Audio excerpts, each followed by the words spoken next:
તો વિદ્યાર્થી મિત્રો, આજના લેક્ચરમાં મારી યુટ્યુબ ચેનલમાં આપનું સ્વાગત છે.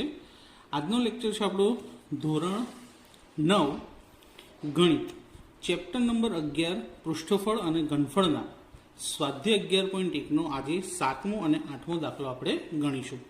દાખલા નંબર 7માં જોઈએ કે એક જોકર એટલે કે વિદૂષક ની ટોપી લંબવૃત્તીય શંકુ આકારની છે, એટલે કે શંકુ જ છે. લંબવૃત્તીય એટલે કે જે લાંબુ શંકુ હોય, તો લંબવૃત્તીય શંકુ આકારની છે. તેની પાયાની ત્રિજ્યા 7 સેમી. તો ત્રિજ્યાને આર કહીએ આપણે, તો ત્રિજ્યા કેટલી લખી દઈએ? 7 સેન્ટીમીટર. ઊંચાઈ 24, ઊંચાઈને h કહેવાય, ઊંચાઈ 24 સેમી. આવી 10 ટોપી બનાવવા વપરાતા કાગળનું ક્ષેત્રફળ શોધો.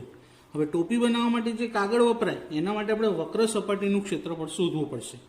પણ વક્ર સપાટીના ક્ષેત્રફળના સૂત્રમાં, વક્ર સપાટીનું સૂત્ર છે પાઈ આર એલ.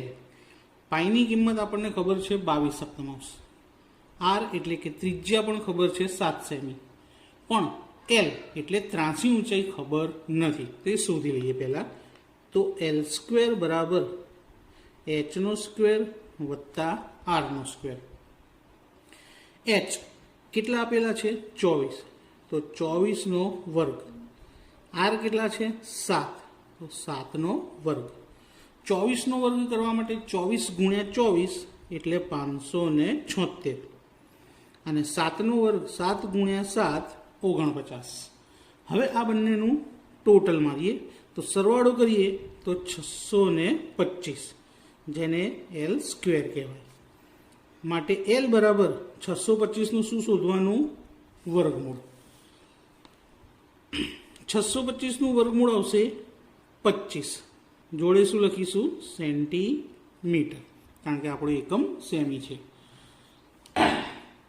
હવે શંકુની વક્ર સપાટીના ક્ષેત્રફળના સૂત્રમાં કિંમતો મૂકીએ. પાઈની કિંમત આવશે 22/7, આરની કિંમત એકલી 7, અને એલની કિંમત આપણે અભી હાલ શોધી 25. 7 7 ઉડી ગયા. શું વધ્યું આપણી પાસે? 22 ગુણ્યા 25. તો 25 દુ 50 ની શૂન વધી પડી 5.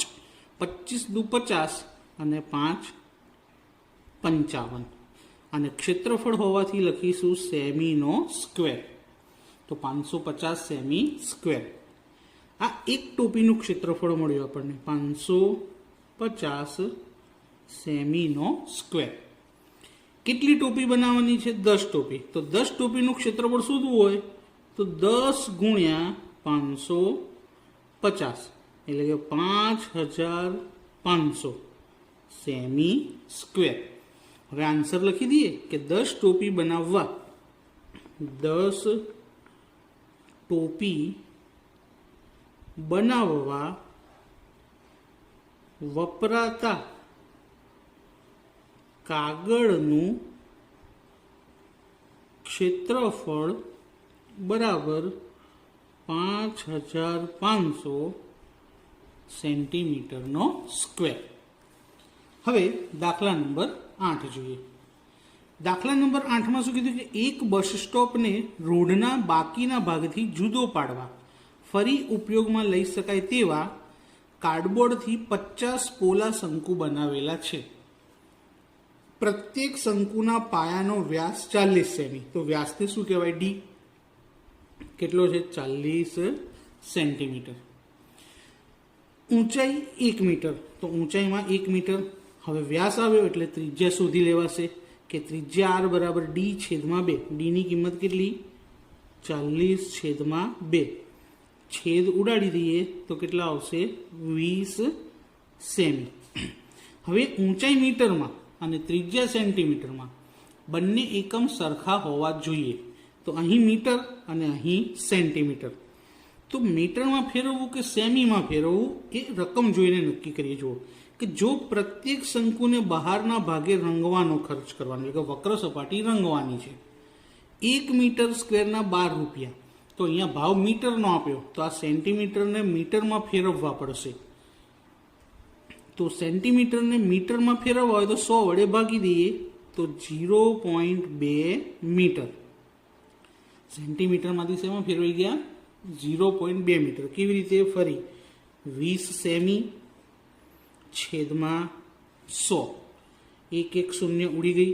2/10 એટલે 0.2. સેમીમાંથી શેમાં આવી ગયા? મીટરમાં આવી ગયા. અહીંયા પણ આપણે વક્ર સપાટીનું ક્ષેત્રફળ શોધવાનું છે. તો એના માટે આપણે શું જોઈશે? પાઈ, આર અને એલ. જેમાં આર મળી ગયો પણ એલ આપણી પાસે નથી, તો એલ શોધવો પડશે. તો એલ સ્ક્વેર બરાબર એચનો સ્ક્વેર વત્તા આરનો સ્ક્વેર. કિંમત મૂકીએ. એચ એટલે કે 1નો વર્ગ. આરની કિંમત શું છે? 0.2 મીટર લેવાના, સેન્ટીમીટર નહીં.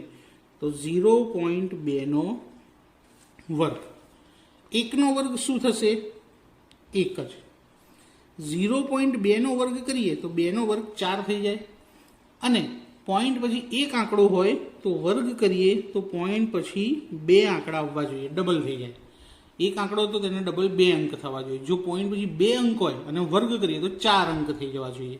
તો 0.2નો વર્ગ શું થાય? 0.04. હવે સરવાળો કરીએ તો 1 ને 0 1 અને પોઈન્ટ પછી 0 4. આ મળ્યો આપણને એલનો સ્ક્વેર. હવે આના પરથી એલ શોધવો પડશે. તો 1.04નું શું કાઢવું પડશે? વર્ગમૂળ. આ વર્ગમૂળ આપણને રકમમાં આપેલું જ છે. જુઓ, 1.04નું વર્ગમૂળ શું છે? 1.02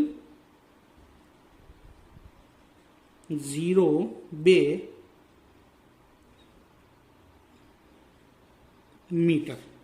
શું છે? 1.02 મીટર. એકમ પણ લખી દીધો. હવે કિંમત મૂકીએ. સૌથી પહેલા પાઈની કિંમત છે 3.14. તો પોઈન્ટ કાપી 314/100. ત્યારબાદ આરની કિંમત 0.2, તો 2/10 ગુણ્યા એલની કિંમત 1.02. એલની કિંમત શું છે? 1.02. તો હવે એલની કિંમત 1.02 એટલે લખીશું શું? 102 છેદમાં પોઈન્ટ પછી 2 અંક હતા એટલે છેદમાં કેટલા આવશે? 100. હવે બધાનો ગુણાકાર. તો જો સૌથી પહેલાં 314 ગુણ્યા 2 કરીએ તો 300ના ડબલ 600, 14ના 28, તો 628. 628 અને એને કોની સાથે ગુણવાના? 102 સાથે.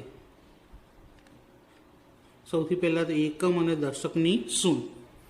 8 એકા 8, 2 એકા 2, 6 એકા 6. શૂન્ય સાથે ગુણાકાર હોય નહીં એટલે 2નો વારો. 2 ઈઠ્ઠા 16નો છગડો વધી 1. 2 દુ 4 અને 1 5. 6 દુ 12. 6 ના 6, 5 ના 5, 8 ને 2 10ની શૂન્ય વધી 1. 2 ને 1 3 ને 1 4 અને 6. તો ગુણાકાર આવે છે 64,056 અને છેદમાં 1 2 3 4 5 5 શૂન્ય એટલે 1 લાખ. હવે આના પોઈન્ટ કાપી લઈએ. 5 પોઈન્ટ કાપવા પડે તો બધી રકમ કાપીને 0.64,056 મીટરનો સ્ક્વેર. આ આપણને શું મળ્યું? એક શંકુની વક્ર સપાટીનું ક્ષેત્રફળ. આવા કેટલા શંકુ બનાવવાના છે એને જો અહીંયા લખ્યા છે 50 શંકુ બનાવવાના છે. તો આપણે 50નું શોધવું પડશે. આને 50 વડે ગુણી લઈએ આપણે. તો નીચે માટે 50 શંકુની વક્ર સપાટીનું ક્ષેત્રફળ બરાબર 50 ગુણ્યા 0.64,056.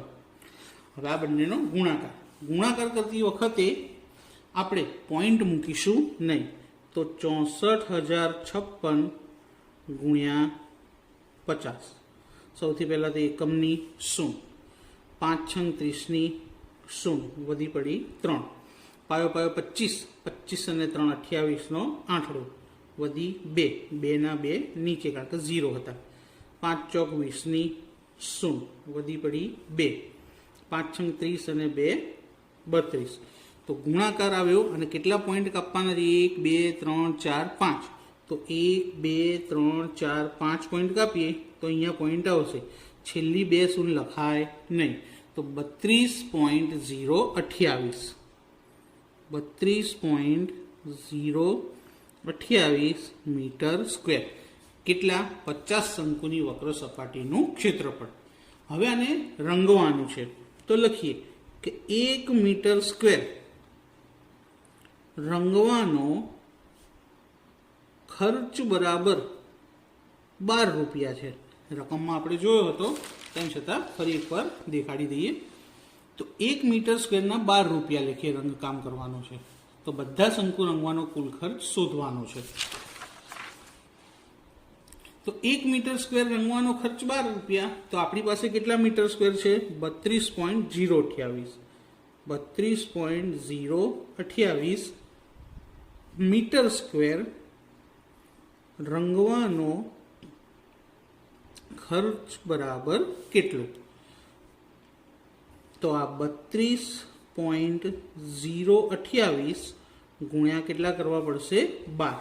અહીંયા બાજુમાં ગણી લઈએ, કાં તો અહીંયા ગણી દઈએ કે 32.028 ગુણ્યા 12. ડાયરેક્ટ ગુણાકાર કરવો હોય તો થાય. જો 12 × 96નો છગડો, વધી પડી 9, 12 દુ 24, 24માં 9 ઉમેરો તો 33નો તગડો, વધી 3, 3ના 3 નીચે કારણ કે શૂન્ય હતા, 12 દુ 24નો ચોગડો, વધી 2, અને 12 તરી 36 અને 2 38. કેટલા પોઈન્ટ કાપવાના? 1 2 3, કારણ કે પોઈન્ટ પછી 3 આંકડા છે તો અહીંયા પણ પોઈન્ટ પછી 3 આંકડા જ રહેવા જોઈએ. તો 384.336. હવે આપણે ખર્ચ શોધ્યો છે તો ખર્ચમાં પોઈન્ટ પછી હંમેશા 2 અંક જ હોવા જોઈએ, કારણ કે 1 રૂપિયો બરાબર 100 પૈસા થાય. તો અહીંયા છેલ્લો અંક 6 છે, 5 કરતાં મોટો, તો આગળ 1 ઉમેરી દઈશું. તો માટે જવાબ શું? રૂપિયા 384.33ના બદલે શું કરી દઈશું? 34. એટલે ત્રીજો આંકડો કાઢી નાખ્યો. તો નીચે આપણે જવાબ લખી દઈએ કે માટે 50 શંકુને રંગવાનો કુલ ખર્ચ રૂપિયા 384.34 થાય. તો મિત્રો આજનો લેક્ચર અહીંયા આગળ પૂરો થાય છે અને સ્વાધ્યાય 11.1 પણ પતી ગયું. નવું સ્વાધ્યાય લઈને નેક્સ્ટમાં મળીશું. તો તમને આ વિડીયો કેવો લાગે તે મને કોમેન્ટ કરી જરૂરથી જણાવજો. બાકી વિડીયોને લાઇક કરજો, તમારા ફ્રેન્ડ્સને શેર કરજો અને ચેનલને સબસ્ક્રાઈબ કરવાનું ભૂલતા નહીં. Thank you.